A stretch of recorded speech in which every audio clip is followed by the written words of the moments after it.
Hello दोस्तों, अगर आप भी आज से लॉन्ग टर्म में अच्छी वेल्थ क्रिएट करना चाहते हैं, आज से करोड़पति बनने की शुरुआत करना चाहते हैं, तो आप सिर्फ 100 रुपये के साथ लॉन्ग टर्म में अच्छी वेल्थ क्रिएट कर सकते हैं। सिर्फ 100 रुपये के साथ आप भी करोड़पति बनने की शुरुआत कर सकते हैं। दोस्तों, मुझे पता है आपको विश्वास नहीं हो रहा, लेकिन मैं इस वीडियो में आपको पूरा रोड मैप बताऊंगा कि किस प्रकार आप 100 रुपये के साथ लॉन्ग टर्म में अच्छी वेल्थ क्रिएट कर सकते हैं। सिर्फ 100 रुपये के साथ आप करोड़पति बनने की शुरुआत कर सकते हैं। तो दोस्तों, अगर आप फाइनेंशियली उतने अवेयर नहीं है तो इस वीडियो को पूरा जरूर देखिएगा।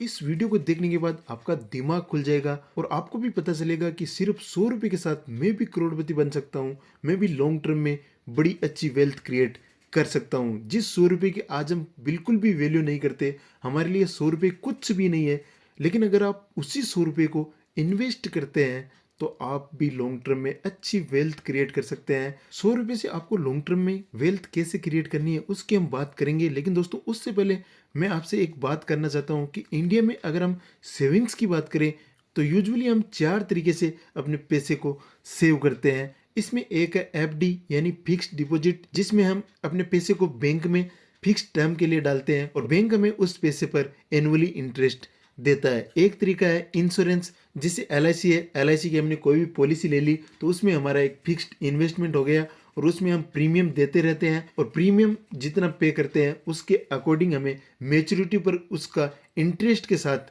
पूरा वैल्यू मिल जाता है। और इन केस कोई अनफॉर्चुनेटी हो जाती है तो उस केस में हमें उस टाइम से पहले ही पूरा वैल्यू मिल जाता है। इसके बाद अगला है आरडी यानी रिकरिंग डिपॉजिट। तो ये भी बैंक्स के साथ होता है। इसमें भी हम अलग अलग तरीके से बैंक्स में डिपॉजिट कर सकते हैं और उस पर भी बैंक हमें एनुअली इंटरेस्ट पे करता है। और इसके अलावा एक है पीपीएफ यानी public provident fund. PPF employer द्वारा बनाया गया एक फंड होता है जिसमें एम्प्लॉय की सैलरी का कुछ भाग प्रति मंथ काटा जाता है और उस पीपीएफ में डाला जाता है और जैसे ही रिटायरमेंट आता है उस पूरे वैल्यू को इंटरेस्ट के साथ उस एम्प्लॉय को पे कर दिया जाता है। तो ये 4 तरीके हैं इंडिया में यूजुअली पैसे को सेव करने के लिए। अब दोस्तों, आप भी अगर इन चारों में से किसी में भी डिपॉजिट करके रिटर्न प्राप्त कर रहे हैं और सोच रहे हैं कि हमारा पैसा इनसे आने वाले रिटर्न से ग्रो कर रहा है, तो दोस्तों आप बिल्कुल गलत सोच रहे हैं। आपको मैं अभी दिखाऊंगा तो आप बिल्कुल हैरान हो जाएंगे कि हम जो इन ट्रेडिशनल तरीकों से पैसे को सेव कर रहे हैं, डिपॉजिट कर रहे हैं और उससे आने वाले रिटर्न से ग्रो नहीं कर रहे, बल्कि इस पैसे को हम कम कर रहे हैं। इसका मैं आपको प्रूफ भी दिखाऊंगा कि इससे जो आने वाला रिटर्न है वो आपके पैसे को ग्रो तो बिल्कुल नहीं कर रहा, आपके पैसे को धीरे धीरे कम जरूर कर रहा है, आपके पैसे को धीरे धीरे दीमक की तरह खा रहा है। अब दोस्तों, मैं ऐसा क्यों बोल रहा हूँ, मैं आपको पूरा प्रूफ दिखाऊंगा और बाद में हम लॉन्ग टर्म में वेल्थ क्रिएट की भी बात करेंगे कि आपको किस प्रकार अपने पैसे को इन्वेस्ट करना है। सिर्फ आप 100 रुपये भी इन्वेस्ट करेंगे तो भी आप लॉन्ग टर्म में बहुत बड़ी वेल्थ क्रिएट कर ले जाएंगे। आप 100 रुपये के साथ भी करोड़पति बनने का सपना पूरा कर सकते हैं। सबसे पहले दोस्तों, मैं इंडिया में जो भी ट्रेडिशनल सेविंग के तरीके हैं उनकी रिटर्न दिखाता हूं कि उनमें आपको कितना रिटर्न मिलता है और वो रिटर्न आपके पैसे को किस प्रकार कम कर रहा है, वो पहले हम समझते हैं और उसके बाद हम आगे की बात करेंगे। तो सबसे पहले दोस्तों, मैं यहाँ पर अपने ब्राउजर को ओपन करता हूँ और मैं आपके सामने यहाँ पर सर्च करता हूँ FD interest rate popular banks in India. जैसा कि दोस्तों आप यहाँ पर देख रहे हैं, मैंने यहाँ पर पहले से पेज सेव कर रखा है ताकि ज़्यादा वीडियो लंबा ना हो। तो दोस्तों, यहाँ पर आप देख रहे हैं कि इंडिया की जो पॉपुलर बैंक्स हैं उनमें जो एफडी का रिटर्न है वो 6 से 7% के आसपास मिलता है। तो दोस्तों, अगर हम एचडीएफसी बैंक की बात करें तो एचडीएफसी बैंक में अगर आप फिक्स डिपॉजिट करते हैं तो आपको 7% का रिटर्न मिलता है। आईसीआईसीआई बैंक में भी आपको 7% का रिटर्न मिलता है और एसबीआई बैंक में आपको 6.25% का रिटर्न मिलता है। तो दोस्तों, एफडी में आपको जो इंडिया की पॉपुलर बैंक्स है वो 7% के आसपास रिटर्न देती है। अब हम दोस्तों बात करते हैं कि एलआईसी में आपको कितना रिटर्न मिलता है। तो मैं एलआईसी का भी आपके सामने ओपन करके दिखा देता हूं। तो दोस्तों, मैंने यहाँ पर LIC investment rate of return पहले से सर्च करके रखा है और दोस्तों यहाँ पर आप देख रहे हैं कि एलआईसी में जो मैक्सिमम रिटर्न आपको मिलता है वो मिलता है 5.85% के आसपास। ये दोस्तों मैक्सिमम रिटर्न है। तो एलआईसी में अगर आप अपना पैसा डिपॉजिट करते हैं, कोई पॉलिसी लेते हैं, तो उसमें आपको एफडी से भी कम रिटर्न मिलता है। अब दोस्तों, हम आरडी की बात करें कि आरडी में आपको कितना रिटर्न मिलता है, तो दोस्तों आरडी में रिटर्न की बात करें तो यहाँ पर आरडी में आपको मैक्सिमम जो रिटर्न मिलता है वो 8.50% का रिटर्न मिलता है। इसके बाद दोस्तों, अगर हम पीपीएफ की रिटर्न को देखें तो यहाँ पर पीपीएफ में आपको जो रिटर्न मिलता है वो 7.10% के आसपास मिलता है। तो दोस्तों आपने यहाँ पर देख लिया कि जो भी इंडिया में ट्रेडिशनल सेविंग के तरीके हैं उनमें आपको जो मैक्सिमम रिटर्न मिलता है वो 8.5% के आसपास मिलता है। तो दोस्तों अगर आप इन ट्रेडिशनल सेविंग के तरीकों से 8.5% का रिटर्न भी निकाल रहे हैं तो भी आप अपने पैसे को ग्रो नहीं कर रहे, आप अपने पैसे को कम कर रहे हैं। दोस्तों मैं ऐसा क्यों बोल रहा हूँ, इसके पीछे भी एक रीजन है। दोस्तों आपने सुना होगा इन्फ्लेशन के बारे में। इन्फ्लेशन का मतलब दोस्तों महंगाई होता है, यानी आज कोई चीज हम 1 रुपए में खरीद रहे हैं तो आने वाले 1 से 2 साल में वही चीज हमें या तो 1 रुपये 20 पैसे में मिलेगी या 1.5 रुपये में मिलेगी, क्योंकि जैसे जैसे इन्फ्लेशन बढ़ता है वैसे वैसे हमारे जो रुपए की वैल्यू होती है वो कम होती चली जाती है। और दोस्तों इंडिया में फिलहाल हम इन्फ्लेशन रेट की बात करें तो दोस्तों यहाँ पर आप देख रहे हैं इन्फ्लेशन रेट इन इंडिया, और दोस्तों आप यहाँ पर देख रहे हैं कि इन्फ्लेशन की जो इंडिया में अभी रेट है वो 5.7% है और पिछले मंथ में थी 5.9%। इसको अगर हम 6% भी मान ले तो दोस्तों फिक्स डिपॉजिट में जो आपको रिटर्न मिलता है 7% के आसपास, क्या इस इन्फ्लेशन के कंपैरिजन में आपका पैसा बढ़ रहा है? क्योंकि दोस्तों आपको वहां पर रिटर्न मिल रहा है 7% के आसपास और यहाँ पर जो इंडिया में इन्फ्लेशन रेट है वो 6% है। तो दोस्तों आपका पैसा ग्रो कहाँ हुआ? 1% ग्रो हुआ, और वो भी दोस्तों तब है जब इन्फ्लेशन रेट 6% है। अगले महीने अगर इन्फ्लेशन रेट 7% या 7.2 हो गई तो आपका फिक्स डिपॉजिट से जो रिटर्न आ रहा है, जो आपका एलआईसी से रिटर्न आ रहा है, जो आपका आरडी से रिटर्न आ रहा है, जो आपका पीपीएफ से रिटर्न आ रहा है, वो क्या पर्याप्त होगा आपके पैसे को ग्रो करने के लिए, आपके पैसे को बढ़ाने के लिए? तो आपका आंसर भी सिंपली होगा कि बिल्कुल भी नहीं होगा। तो दोस्तों इसीलिए मैं आपसे बोल रहा था कि इंडिया में जो सेविंग्स के ट्रेडिशनल मेथड है उनमें अगर हम डिपॉजिट करते हैं तो उनसे हमें उतना अच्छा रिटर्न नहीं मिलता, उससे हम पैसे को ग्रो नहीं कर रहे, उससे हम पैसे को कम कर रहे हैं। इसीलिए मैं बोल रहा था क्योंकि इंडिया में जो इन्फ्लेशन है वो बहुत तेजी से बढ़ रहा है, उनके कंपैरिजन में हमें फिक्स डिपॉजिट से, आरडी से, एलआईसी से, पीपीएफ से जो रिटर्न आ रहा है वो बहुत ही कम है। इसलिए दोस्तों अगर आप स्मार्ट तरीके से इन्वेस्टमेंट नहीं करेंगे तब तक आप लॉन्ग टर्म में वेल्थ क्रिएट नहीं कर पाएंगे। तो दोस्तों मेरा तो मानना यही है कि आप भी अगर इंडिया में इन ट्रेडिशनल तरीकों से अपने पैसे को सेव कर रहे हैं तो वो सेव करना छोड़ दीजिए, आपका वहां पर पैसा बिल्कुल भी ग्रो नहीं होगा। अब हम दोस्तों बात करते हैं कि 100 रुपये से आप किस प्रकार लॉन्ग टर्म में बड़ी अच्छी वेल्थ क्रिएट कर सकते हैं। आज से अगर आप 100 रुपये का इन्वेस्टमेंट करते हैं तो उससे आप लॉन्ग टर्म में करोड़पति बनने की शुरुआत कर सकते हैं। तो इसके लिए दोस्तों मैं आपको पूरा प्रोसेस समझाता हूं कि किस प्रकार आप 100 रुपये के साथ इन्वेस्टमेंट कर सकते हैं और लॉन्ग टर्म में बहुत ही अच्छी वेल्थ क्रिएट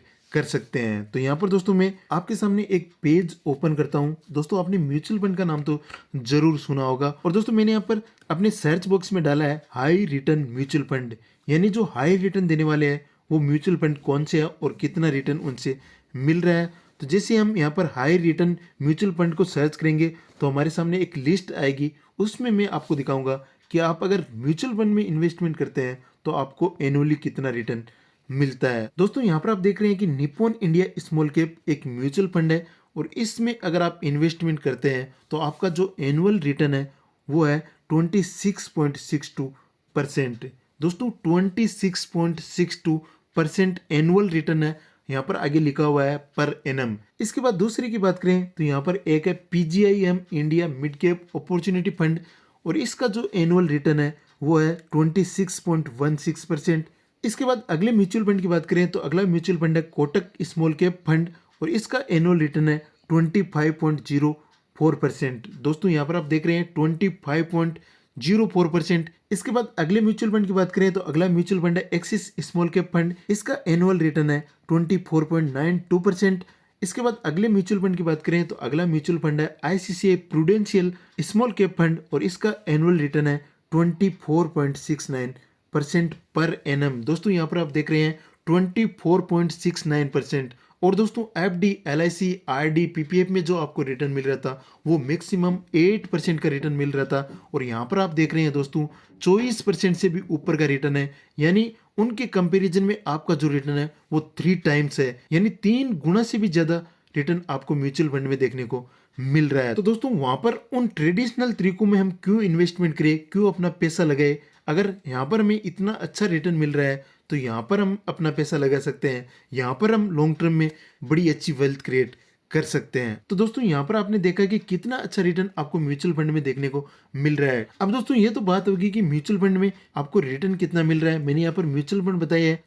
दोस्तों मैंने यहाँ पर रेंडमली सर्च करके बताया है। आपको अगर इन्वेस्टमेंट करना है तो आपको पहले रिसर्च करनी है। आगे आने वाले वीडियोज में मैं आपको बताऊंगा कि किस प्रकार आप म्यूचुअल फंड को सिलेक्ट कर सकते हैं। अच्छे म्यूचुअल फंड्स को सिलेक्ट करने के लिए आपको कौन कौन से पैरामीटर्स को देखना होता है, तो अगले वीडियोज में वो भी हम बात करेंगे। आज मैंने दोस्तों आपको सिर्फ दिखाने के लिए यहाँ पर रेंडमली म्यूचुअल फंड सर्च करके दिखाया कि म्यूचुअल फंड में आपको कितना रिटर्न मिलता है। अब दोस्तों मैं यहाँ पर आपको मैजिक दिखाता हूँ कि केवल 100 रुपए के साथ आप म्यूचुअल फंड में इन्वेस्टमेंट कर सकते हैं और उस 100 रुपए से लॉन्ग टर्म में बहुत अच्छी वेल्थ कैसे क्रिएट कर सकते हैं, पूरा प्रोसेस हम देखेंगे। तो दोस्तों मैंने यहाँ पर म्यूचुअल फंड सही है .com का SIP कैलकुलेटर आपके सामने ओपन कर रखा है और इस कैलकुलेटर में आपको दिखाऊंगा कि आप लॉन्ग टर्म में 100 रुपए के साथ किस प्रकार बहुत ही अच्छी वेल्थ क्रिएट कर सकते हैं। इवन आप लॉन्ग टर्म में 100 रुपए से भी करोड़पति बन सकते हैं। तो दोस्तों मैं यहाँ पर आपके सामने SIP कैलकुलेटर को ओपन करता हूँ और उसके बाद मैं यहाँ पर आपको दिखाता हूँ कि आपको किस प्रकार 100 रुपए से लॉन्ग टर्म में बहुत अच्छी वेल्थ क्रिएट करनी है। तो यहाँ पर दोस्तों सबसे ऊपर में आपको ऑप्शन मिल रहा है SIP अमाउंट का। SIP का मतलब होता है दोस्तों सिस्टमेटिक इन्वेस्टमेंट प्लान, यानी आप मंथली कितना इन्वेस्टमेंट करने का प्लान कर रहे हैं वो होता है SIP। और इसके बाद दोस्तों यहाँ पर आपको ऑप्शन मिल रहा है एक्सपेक्टेड रेट ऑफ रिटर्न का और इसके बाद यहाँ पर आपको ऑप्शन मिल रहा है इन्वेस्टमेंट ड्यूरेशन का। एक्सपेक्टेड रेट ऑफ रिटर्न का मतलब है दोस्तों जिस भी म्यूचुअल फंड को आपने सिलेक्ट किया है उसमें आप कितने % का रिटर्न एक्सपेक्ट कर रहे हैं। और नीचे यहाँ पर दोस्तों है इन्वेस्टमेंट ड्यूरेशन, यानी आप कितने समय के लिए SIP कर रहे हैं, 1 साल, 5 साल, 20 साल, 50 साल। तो ये हो गई इन्वेस्टमेंट ड्यूरेशन। तो यहाँ पर दोस्तों SIP अमाउंट सबसे पहले हम सेलेक्ट कर लेते हैं। SIP अमाउंट में यहाँ पर सेलेक्ट करूंगा 100 रुपये। जैसे कि दोस्तों मैंने वीडियो में बोला है कि 100 रुपये से भी आप बहुत अच्छी वेल्थ क्रिएट कर सकते हैं, 100 रुपये से भी आप करोड़पति बन सकते हैं। तो मैंने यहाँ पर दोस्तों 100 रुपये SIP अमाउंट में एंटर कर दिया है। इसके बाद दोस्तों यहाँ पर क्वार्टरली का ऑप्शन है, मंथली का ऑप्शन है। तो हम यहाँ पर 100 रुपये मंथली SIP करना चाहते हैं तो हम यहाँ पर मंथली वाला ऑप्शन सिलेक्ट कर लेंगे और इसके बाद नीचे यहाँ पर एक्सपेक्टेड रेट ऑफ रिटर्न है। तो इसमें दोस्तों मैंने यहाँ पर आपको म्यूचुअल फंड में पहले ही दिखाया है कि कितना % रिटर्न आ रहा है एनुअल। तो यहाँ पर हम दोस्तों मिनिमम रिटर्न भी लेकर चलते हैं। जैसे मैं यहाँ पर 18% का रिटर्न लेता हूँ कि 18% तो हमें मिनिमम रिटर्न मिल ही जाएगा। तो मैंने यहाँ पर दोस्तों रिटर्न में 18% एंटर कर दिया है। इसके बाद दोस्तों हम यहाँ पर इन्वेस्टमेंट ड्यूरेशन भी एंटर कर देते हैं। तो मैं यहाँ पर दोस्तों इन्वेस्टमेंट ड्यूरेशन एंटर कर रहा हूँ 41 ईयर्स का, यानी 41 साल के लिए हम यहाँ पर SIP करने वाले हैं। तो दोस्तों 41 साल अगर आप 18% के रिटर्न से 100 रुपये का मंथली इन्वेस्टमेंट करते हैं तो आपको कितना रिटर्न मिलेगा दोस्तों आप देखेंगे तो आप भी यहाँ पर हैरान रह जाएंगे। दोस्तों मैं यहाँ पर आपको दिखाता हूँ कि कितना % रिटर्न आपको मिलेगा।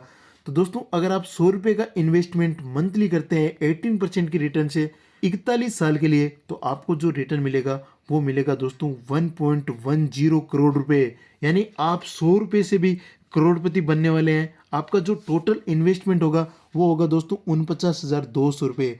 आपको सिर्फ पे करना है 49,200 रुपये और 41 साल बाद आप करोड़पति बनने वाले हैं। अगर आप 100 रुपये मंथली इन्वेस्टमेंट भी करते हैं म्यूचुअल फंड में तो भी आप यहाँ पर करोड़पति बन सकते हैं। तो दोस्तों देखा आपने यहाँ पर कि आप सिर्फ 49,200 रुपये का इन्वेस्टमेंट करके भी 1 करोड़ रुपए यहाँ से रिटर्न ले सकते हैं, जो कि दोस्तों बहुत बड़ा अमाउंट होता है। एक मिडिल क्लास फैमिली के लिए 1 करोड़ रुपए अर्न करना बहुत बड़ी बात होती है।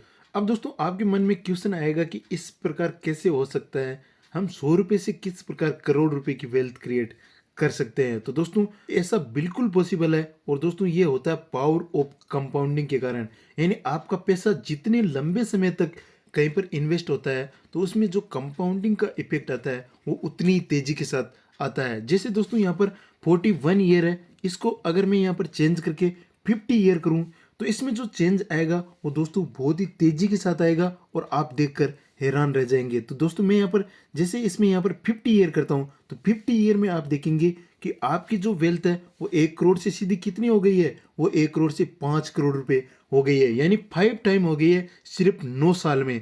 पहले हमने यहाँ पर 41 ईयर कर रखा था, अब मैंने यहाँ पर 50 ईयर कर दिया, सिर्फ 9 साल का टाइम हुआ है और आपके जो पैसे हैं वो यहाँ पर 5 टाइम हो चुके हैं। पहले 1 करोड़ रुपए थे, अब यहाँ पर 5.05 करोड़ रुपए हो गए हैं। तो यहाँ पर दोस्तों ये है टाइम का इफेक्ट। इसमें टाइम के साथ कंपाउंडिंग बहुत ही तेजी से होती है। जैसे दोस्तों मैं यहाँ पर 20 ईयर करता हूँ तो 20 ईयर में आपको उतना खास रिटर्न देखने को नहीं मिलेगा। जैसे मैंने यहाँ पर 20 ईयर किया तो यहाँ पर आप देख रहे हैं कि 2.31 लाख बन रहा है, और आगे आने वाले 30 साल में कितना बन रहा है तो आप यहाँ पर देख रहे हैं कि 4 करोड़ 98 लाख रुपए का डिफरेंस आ रहा है सिर्फ अगले 30 साल में, और शुरुआत के 20 साल में केवल 2.31 लाख रुपए। तो दोस्तों ये है कंपाउंडिंग का इफेक्ट, ये है टाइम का इफेक्ट। अब दोस्तों आपके मन में एक क्वेश्चन आएगा कि इतने लंबे समय के लिए कौन वेट करेगा, मेरी तो उम्र अभी 30 साल हो चुकी है, या किसी की 35 हो गई, किसी की 25 हो गई, तो मेरी तो उम्र यहाँ पर 25 30 35 साल हो गई है, अगले आने वाले 50 साल में तो मेरी तो उम्र पूरी हो जाएगी, मेरे को इससे क्या फायदा मिलने वाला है। तो दोस्तों यहाँ पर आप 100 रुपए के साथ शुरुआत कर रहे हैं, और 100 रुपए दोस्तों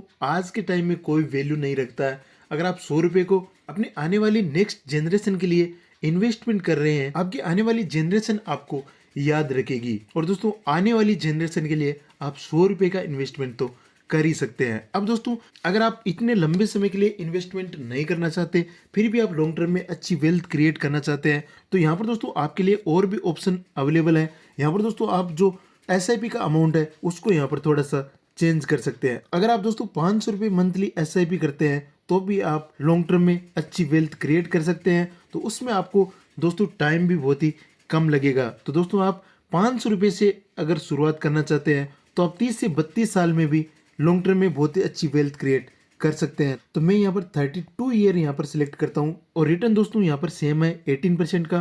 तो आप यहाँ पर देखेंगे कि यहाँ पर 500 रुपया मंथली SIP अगर आप करते हैं 18% के रेट ऑफ रिटर्न से 32 ईयर के लिए, तो भी आप दोस्तों 1 करोड़ के मैजिकल फिगर तक जा सकते हैं। यहाँ पर आप देख सकते हैं कि 32 ईयर में आप 1 करोड़ रुपए की वेल्थ क्रिएट कर सकते हैं। अगर आपके पास ज़्यादा टाइम नहीं है, आप इतने लंबे समय के लिए इन्वेस्टमेंट नहीं करना चाहते, तो आपको यहाँ पर इन्वेस्टमेंट में थोड़ा चेंज करना पड़ेगा। इन्वेस्टमेंट की अमाउंट को आपको यहाँ पर बढ़ाना पड़ेगा। अब दोस्तों अगर आपके पास इतना समय भी नहीं है तो आप यहाँ पर इन्वेस्टमेंट की अमाउंट को और ज़्यादा बढ़ा सकते हैं और जल्दी बहुत बड़ी वेल्थ क्रिएट कर सकते हैं। जैसे कि दोस्तों अगर आप यहाँ पर 1000 रुपये मंथली SIP करते हैं तो आप यहाँ पर कम समय में भी 1 करोड़ की वेल्थ क्रिएट कर सकते हैं। जैसे कि दोस्तों मैं यहाँ पर SIP अमाउंट में 1000 एंटर करता हूँ, यहाँ पर रिटर्न सेम रहेगा, लेकिन यहाँ पर जो टाइम ड्यूरेशन है यानी इन्वेस्टमेंट का जो ड्यूरेशन है उसको हम यहाँ पर कम कर देंगे। उसमें यहाँ पर होगा 29 ईयर। अगर आप 1000 रुपये की मंथली SIP करते हैं तो भी आप 29 ईयर में 1 करोड़ की वेल्थ क्रिएट कर सकते हैं। और दोस्तों इससे भी आपके पास कम समय है, आप अपने इन्वेस्टमेंट के अमाउंट को यहाँ पर बढ़ा सकते हैं। जिस प्रकार आप इन्वेस्टमेंट के अमाउंट बढ़ाएंगे वैसे वैसे आपका टाइम ड्यूरेशन कम होता चला जाएगा। लेकिन दोस्तों आपको यहाँ पर मिनिमम 25 ईयर के लिए इन्वेस्टमेंट करना पड़ेगा, तभी जाकर आपको मैजिकल इफेक्ट दिखेगा कंपाउंडिंग का। जब आप कम समय के लिए इन्वेस्टमेंट करते हैं तो आपको मैजिकल इफेक्ट नहीं दिखता कंपाउंडिंग का, और जब आपका टाइम ड्यूरेशन बढ़ता है, जैसे अगला ईयर आता है, तो उसमें आपको मैजिकल इफेक्ट दिखता है। जैसे कि दोस्तों यहाँ पर आप देख रहे हैं कि आप मंथली SIP कर रहे हैं 1000 रुपये की, और यहाँ पर 29 ईयर के लिए कर रहे हैं। जैसे मैं यहाँ पर इसको अगर 32 ईयर करूँगा तो दोस्तों आप यहाँ पर देखेंगे कि कितना यहाँ पर डिफरेंस आ रहा है आपके वेल्थ क्रिएशन में। सीधा यहाँ पर अमाउंट 2 साल में कितना हो गया, यहाँ पर 2 साल में आपका अमाउंट सीधा डबल हो गया। और दोस्तों अगर आप यहाँ पर 50 साल के लिए करते हैं तो 50 साल के लिए आपका कितना होगा, तो दोस्तों यहाँ पर आप देखेंगे कि आने वाले अगले जो 21 साल है उसमें जो आपका अमाउंट है वो 49 करोड़ रुपए के साथ बढ़ चुका है। यानी आपको जो रिटर्न मिल रहा था वो पहले मिल रहा था 1 करोड़ रुपए 29 साल में, और यहाँ पर 50 साल में कितना मिल रहा है आपको 50 करोड़ रुपए का रिटर्न मिल रहा है। यानी 49 करोड़ रुपए का डिफरेंस आ चुका है अगले 21 साल में। तो दोस्तों यहाँ पर जैसे जैसे इन्वेस्टमेंट की ड्यूरेशन बढ़ती है, कंपाउंडिंग का इफेक्ट उतना ही तेजी से बढ़ता है। तो यहाँ पर जितने लॉन्ग टर्म के लिए आप इन्वेस्टमेंट करेंगे उतनी ही तेजी के साथ कंपाउंडिंग का इफेक्ट होगा, और उतनी ही तेजी के साथ आपकी वेल्थ बढ़ने वाली है। आपका जो वेल्थ क्रिएशन है वो बहुत ही तेजी से बढ़ता है जैसे जैसे यहाँ पर इन्वेस्टमेंट ड्यूरेशन बढ़ता है। तो इस प्रकार दोस्तों देखा आपने कि म्यूचुअल फंड में अगर आप 100 रुपये के साथ भी शुरुआत करते हैं तो भी आप 41 ईयर में 1 करोड़ की वेल्थ क्रिएट कर सकते हैं। और दोस्तों अगर आप 500 रुपये के साथ शुरुआत करते हैं तो आप 32 ईयर में 1 करोड़ की वेल्थ क्रिएट कर सकते हैं। यानी दोस्तों आज से अगर आप मंथली 100 रुपये की SIP करते हैं या मंथली 500 रुपये की SIP करते हैं, तो आप आने वाले 30 सालों में 1 करोड़ की वेल्थ क्रिएट कर सकते हैं, जो कि आप FD, LIC, RD या PPF में इन्वेस्टमेंट करके नहीं कर सकते। वहां पर अगर आप डिपॉजिट करेंगे तो आप वहां पर अपने पैसे को ग्रो नहीं करेंगे, आप अपने पैसे को खत्म जरूर कर लेंगे। तो दोस्तों, आपने यहाँ पर देखा कि किस प्रकार आप लॉन्ग टर्म में अच्छी वेल्थ क्रिएट कर सकते हैं। आई होप दोस्तों आपको भी ये पूरा रोड मैप समझ में आया होगा कि किस प्रकार कंपाउंडिंग का इफेक्ट पड़ता है, किस प्रकार हम लॉन्ग टर्म में वेल्थ क्रिएट कर सकते हैं। अब हम दोस्तों अगले वीडियो में जानेंगे कि आपको म्यूचुअल फंड में SIP किस प्रकार करनी है, आपको म्यूचुअल फंड में SIP करने के लिए किन किन चीजों की जरूरत पड़ती है, किस प्रकार आप म्यूचुअल फंड में SIP कर सकते हैं। तो कंप्लीट अगले वीडियो में हम जानने वाले हैं। तो दोस्तों, अगर आप इस चैनल पर नए हैं तो चैनल को सब्सक्राइब जरूर कर ले, ताकि जैसे वीडियो अपलोड हो उसका नोटिफिकेशन आपको मिल जाए। साथ ही दोस्तों, अगर आपको ये वीडियो पसंद आया, इस वीडियो से आपको कोई वैल्यू मिली है, तो इस वीडियो को लाइक जरूर करें। साथ ही अपनी फैमिली मेंबर्स, अपने दोस्तों के साथ इस वीडियो को ज़्यादा से ज़्यादा शेयर करें, ताकि वो भी फाइनेंशियली अवेयर हो पाए, फाइनेंशियल नॉलेज ले पाए और स्मार्ट तरीकों से अपने पैसे को ग्रो करना सीख पाए। तो इस प्रकार दोस्तों, इस वीडियो में इतना ही। चलिए मिलते हैं आपसे अगले वीडियो में, तब तक के लिए जय हिंद, कीप लर्निंग।